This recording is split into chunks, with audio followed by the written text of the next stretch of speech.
नमस्कार मित्रांनो, मी उदय लाड पुन्हा एकदा स्वागत करतो आपल्या सर्वांच्या आवडत्या यूट्यूब चॅनल माझी शेती वर व्हिडिओ पाहणाऱ्या प्रत्येक शेतकरी मित्राचे आणि कास्तकार बांधवाचे आजच्या व्हिडिओमध्ये मनापासून खूप खूप स्वागत।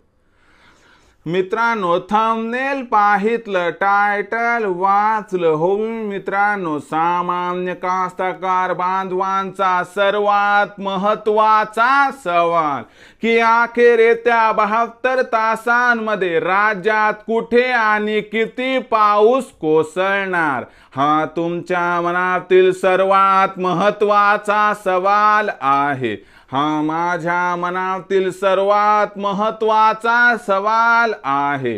आज राज्यातील सामान्य कास्तकार बांधव आशावादी नजरेनं एकच प्रश्न विचारत आहे की येत्या 72 तासांमध्ये राज्यातील कोणत्या भागात आणि किती प्रमाणात पाऊस या ठिकाणी कोसळणार आहे। काय येत्या 72 तासांमध्ये आमच्या जिल्ह्यात, तालुक्यात, शेत शिवारात या ठिकाणी पाऊस पडण्याची शक्यता आहे काय, या प्रश्नाचं आता अचूक उत्तर जाणून घेऊयात की अखेर येत्या 72 तासांमध्ये राज्यात कुठे आणि किती प्रमाणात कोसळणार आहे या ठिकाणी पाऊस। सध्याच्या कंडिशनला बघितलं तर मान्सून हा वेगाने पुढे सरकत आहे।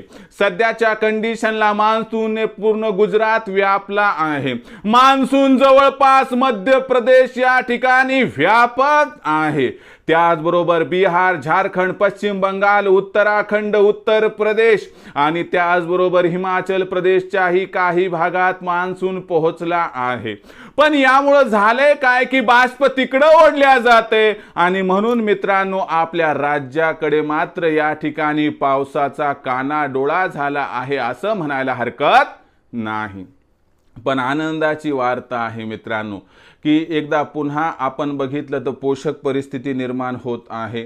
यामुळे त्या 72 तासांमध्ये आपण जर विचार केला तर राज्यामधील जो काही घाटमाथ्याचा एरिया आहे आणि वनक्षेत्र आहे, जसं की तुम्हाला सांगतो सिंधुदुर्ग, रत्नागिरी, रायगड, पालघर, ठाणे, त्यासोबत नंदुरबार, जळगावचा काही भाग, त्यासोबत चंद्रपूर, गडचिरोली, भंडारा, गोंदिया, यवतमाळ, नांदेड या ठिकाणी आपल्याला जोरदार ते अति जोरदार पाऊस वनक्षेत्राच्या एरियात व घाटमाथ्यावरती दिसू शकतो। त्यानंतर बघितलं मित्रांनो तर कोकणातील इतर भाग, त्यासोबत दक्षिण महाराष्ट्रातील काही भाग जो की घाटमाथ्याचा जो आहे तो निमुळता भाग, त्यानुसार आपण जर बघितलं तर विदर्भातील काही भाग, मराठवाड्यातील काही भाग, तर या ठिकाणी मध्यम ते जोरदार पाऊस कोसळणार आहे। म्हणजे आता इथून पुढे पावसासाठी अनुकूल परिस्थिती निर्माण होत आहे आणि हा पाऊस जो तो येत्या 72 तासात सक्रिय होईल आणि त्यानंतर आणखीन 2-4 दिवस पाऊस चांगल्या पद्धतीने पडणार आहे आणि पुढे चालून पावसात काही जास्त खंड देखील पडणार नाही। म्हणजे ही अडचणीची असणारी परिस्थिती आपल्याकडे आता जास्त काळ शिल्लक राहणार नाही, एवढं मात्र या ठिकाणी खरं। पण हा पाऊस जो आहे तो पूर्व मोसमी पावसासारखा सक्रिय होणार आहे, म्हणून वादळी वाऱ्यासह आणि काही ठिकाणी विजा कोसळण्याची सुद्धा शक्यता आहे। त्यामुळे आपण स्वतःच्या जीवाला जपून शेतातील कामं करावीत एवढीच आपणास विनंती। आणि दुसरी महत्त्वाची गोष्ट तुम्हाला या ठिकाणी सांगतो मित्रांनो की बाबा झाडाखाली थांबू नका, मोबाईल स्विच ऑफ करा, सुरक्षित ठिकाणी आश्रय घ्या एवढीच आपणास विनंती। आता पावसाची भविष्यातील लेटेस्ट अपडेट जाणून घेण्यासाठी पाहत राहा आवडते यूट्यूब चॅनल माझी शेती। आवडला असणार व्हिडिओ तात्काळ लाईक करा, सामान्य कास्तकार बांधवापर्यंत पाठवण्यासाठी शेअर करा, सबस्क्राईब करून जरूर नोटिफिकेशन बेल ऑल करा, यामुळे येणारा प्रत्येक व्हिडिओ हा आपणास या ठिकाणी मिळत राहतो। तर मित्रांनो अशाच एका नवीन व्हिडिओसह मी आपला मित्र उदय लाड आपल्या सर्वांच्या आवडते यूट्यूब चॅनल माझी शेतीवर मिळत राहील। तोपर्यंत माझ्या प्रत्येक शेतकरी मित्राचे आणि कास्तकार बांधवाच्या आजच्या व्हिडिओमध्ये मनापासून खूप खूप आभार।